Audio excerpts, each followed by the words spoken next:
Satu lagi nih Pak Guru, pemerintah bukan pemerintah sih, ada launching MBG TV. Iya.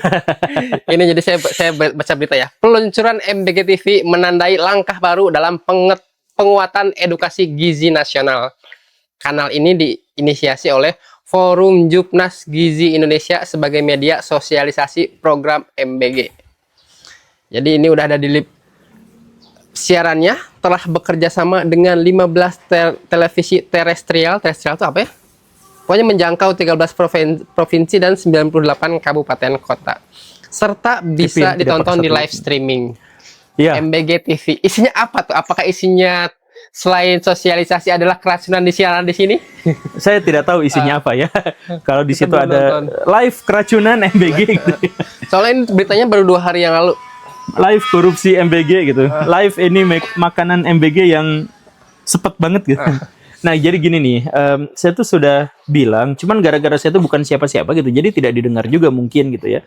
Tapi saya pikir argumentasi saya itu layak untuk didengarkan. Jadi maksudnya gini, sekarang masyarakat Indonesia itu tidak membutuhkan makan gratis.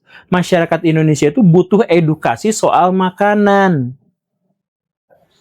Di Indonesia itu lebih banyak orang mati gara-gara kebanyakan makan atau salah makan daripada yang kelaparan dan kekurangan makanan. Itu fakta. Cek di BPS kalau tidak percaya.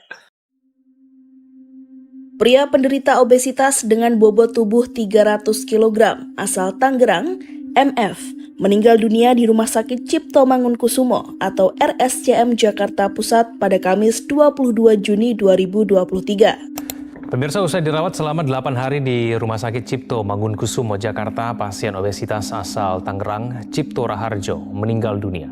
Organisasi Kesehatan Dunia WHO menyebutkan obesitas menjadi penyebab kematian terbesar nomor 5 di dunia. Data Kemenkes menyebut kini 1 dari 3 orang dewasa di Indonesia pengidap obesitas.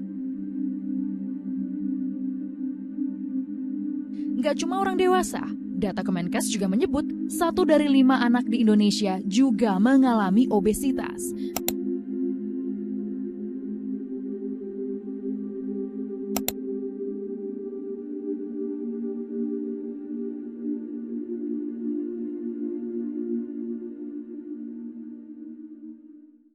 Nah, artinya apa? Kita tuh sebenarnya jumlah makanan kita tuh cukup.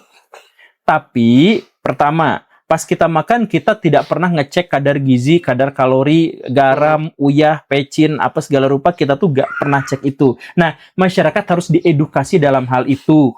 Kemudian, banyak orang tua yang kaya raya, tapi anaknya stunting banyak. Karena gagal untuk memahami gizi anak-anaknya. Sekarang lebih dari 70% anak di Indonesia sampai usia remaja giginya sudah bolong. Menunjukkan apa? Ketidaktahuan dan ketidaksadaran terkait dengan makanan yang berbahaya untuk gigi atau tidak dan lain sebagainya. Kayak gitu. Nah, jadi misal, kalau mau kita itu lepas dari kelaparan, kalau mau ya, satu orang presiden di Indonesia itu penghasilannya itu cukup untuk memberi makan seluruh orang kelaparan di Indonesia sampai mereka tidak kelaparan lagi. Satu orang presiden Indonesia itu siapa ya? Satu-satunya Pak Prabowo Subianto ya. Pak Prabowo Subianto itu saya yakin punya duit itu di atas 1 triliun rupiah berdasarkan berbagai Sumber, pengamatan, berbagai sumber gitu ya. Nah, 1 triliun itu bisa kok dijadikan modal untuk memberi makan fakir miskin. Itu baru satu orang. Faktanya misalkan, bagian terbesar dari tanah kita itu dikuasai segelintir orang. Bagian terbesar dari aset kita dikuasai segelintir orang. Kita tuh negara oligarki. Jadi kalau mau, si oligarkinya nyumbangin 1% aja uang, itu sebenarnya cukup. Kalau mau untuk memberi makan orang yang kelaparan di Indonesia. Coba, orang kaya di Indonesia itu ada yang kekayaannya tembus 1.000 triliun gitu. Coba 1% aja pindahin itu kepada untuk sepenuhnya makanan untuk orang-orang yang kelaparan. Itu tuh selesai sebenarnya tuh. Nah, kalau harus ada TV MBG, saya setuju. TV MBG itu bukan untuk mensosialisasikan kebaikan-kebaikan kebijakan pemerintah yang tidak baik. Tapi untuk mensosialisasikan yang tadi itu, pola makan sehat tuh gimana? Kemudian makanan yang aman tuh gimana? Bisa kok makanan yang murah, tapi bervitamin. Waktu saya pertama ke gymnya Agim, ke Aderai, gymnya Aderai. Saya tuh kan kaget, di sebelahnya itu kan ada restoran. Ya, di dalamnya kok. Di dalamnya. Saya tuh lah, anjir ini pasti mahal gitu si restoran. Ternyata tuh ya masih dalam ruang lingkup standar tempat makan gitu. Jadi masih ada yang menu 20.000, 30.000, 40.000 tuh masih ada makanan yang seperti itu tuh. Dan kan saya pikir tuh makanannya pasti nggak enak karena bergizi gitu ya. Ternyata sama aja kayak yang lain, sama gitu ya. Kayak ada daging ayamnya gitu, ada spagetinya. Sausnya ada, yang gitu-gitu tuh ada. Cuman katanya diklaim bahwa itu tuh sehat. Jadi maksudnya sehat itu kita tuh hanya cukup tahu porsinya aja gitu. Kayak misalkan ya lanjut ngobrol sama Aderai itu. Misalkan nasi Padang katanya bikin masalah gitu ya karena kegendutan. Cek Aderai itu bukan nasi Padangnya. Nasi Padang mah nggak bermasalah. Itu kan kuliner nasional. Yang bermasalahnya itu adalah seberlebihan apa kita makan ini dan sekurang apa kita makan itu. Nasi Padang ada sayurnya, ada dagingnya, ada ininya. Kalau kita makan sesuai porsi terus gini, ya bisa. Makan bakso juga bisa kayak gitu. Nah, jadi pendidikan bagian itu yang harus menjadi konten dari TV MBG. Bukan nanti, itu malah mensosialisasikan, mempropagandakan kengeyelan Pak Presiden kita. Gitu. Saya setuju kalau MBG TV itu adalah untuk memberikan edukasi pendidikan. Biar apa? Biar nggak kayak saya, gendut. Penasaran sih, kita pengen lihat nantinya akan apa sih isinya. Orang-orang juga pada penasaran nih, komentar-komentarnya saya bacain ya. Ini lucu-lucu komentarnya Pak Guru. Lihat. Apakah berita keracunan akan ditayangkan? Nah, terus live itu bakal live.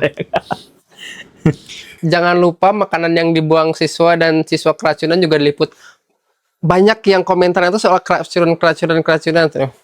Ini ada komentar, bahkan H-1 kiamat pun gak bisa menghentikan proyek MBG yang satu ini. Iya, gak akan dihentikan. Mau liburan dibagikan ke rumah sampai kan. Mau bulan puasa disiapin makanan kering. Ya kayak kemarin kita kedatangan bocah SMP yang dia tuh dikasih susu, jeruk dan apa gitu, 3 jenis dan roti kalau buat 3 hari set. Si niat. Aduh, niat banget gitu. Padahal itu semua tuh bisa diakses sama orang tua kita. Yang nggak bisa mengakses tuh hanya 9%. Kata pemerintah ya, hanya 9%. Tapi maksudnya gini, orang Indonesia yang kelaparan dan orang Saudi Arabia yang kelaparan itu beda cerita gitu. Kita mah ada di daerah tropis. Kita mah ada di wilayah di mana selapar-laparnya kita teh masih bisa dapat makanan. Pengemis itu kalau niat ya, punten. Kalau niat kita jadi pengemis, itu tuh gajinya lebih besar daripada UMR. Kalau niat gitu ya. Apalagi Ramadan ini. Terus, kalau misalkan kita bener-bener gak punya duit, kelaparan banget dan lain-lain, dulu ada konten kreator yang ngumpulin rampesan makanan dari pasar. Oh, yang dibuang-buang gitu, yang samping-samping. Saya mohon maaf ya sekali lagi, bukan untuk ngerendahin, ngelecehin gitu dan sebagainya. Tapi kelaparannya kita tuh ada di level bahwa kita tuh masih bisa ngambil itu gitu. Kita tuh nggak tersesat di gurun pasir tandus yang tidak ada bahan organik yang bisa kita makan. Enggak. Kita tuh ada di sebuah negara tropis yang kalau kepaksa-paksa banget mah, pohon pisang tuh masih ada yang suka berbuah gitu, pohon liar gitu, yang kayak gitu tuh masih bisa gitu. Si ulet-uletnya juga masih pada dimakan. Si ulet-uletnya. Ya, kita tuh punya tradisi untuk itu gitu. Tradisi masyarakat kita tuh tradisi masyarakat yang kulinernya itu kuliner ada di level terendah sampai tertinggi gitu.